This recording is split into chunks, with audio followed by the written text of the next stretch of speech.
Hi, so I'm going to try to briefly talk about Paul and what people think about him and what he actually said and wrote.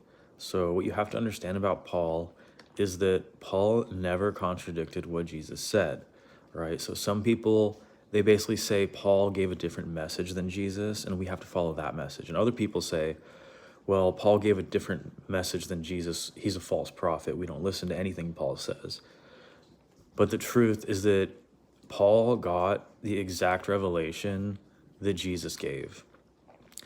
And what I'm going to address is some of the misconceptions that most Christians have about Paul. So, first off, there's several verses, but I'm going to kind of explain the context and then I'll get in detail. So, Paul was addressing a lot of times Gnostic cults or Epicureans who essentially forced veganism or vegetarianism, and they made it like literally like if you don't eat vegan you're going to die because the world is evil, so less death, like a whole Hindu thing basically onto people, right? And so a lot of these were coming into the early church and then kind of like leading people astray with like pseudo Jewish ideas, and because they didn't really know at the time, they were kind of getting mixed up in this.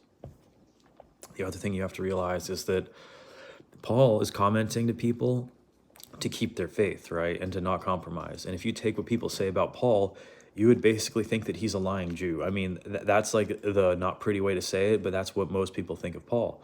Because they say, oh, being a Greek to Greeks and a Jew to Jews, that means he would switch between eating clean and unclean. And, that's not what Paul meant. He meant to be like open to, all cultures and, to adapt and like further the gospel that way. He didn't mean to, break God's commandments here to fit in and then obey God's commandments here to fit in. And then this ties into the verse where it says, they will they'll preach doctrines of demons, forbidding people from marriage and telling people to abstain from foods that God gave to eat with thanksgiving, right? So what is food according to the Bible? It's Leviticus 11. It's all the clean foods, right? And so that's the thing is when you read Paul, you have to realize also that when he's writing to people like the Galatians were Christians. So he was talking about don't let people judge you for keeping the Sabbath. Don't let people judge you for eating clean. Don't let people judge you for keeping the feasts and all that stuff, right? And also ordinances are man-made commandments. Like a city ordinance is not a law. It's like the COVID thing. Like those are not laws. Anyway, I hope that helps. God bless.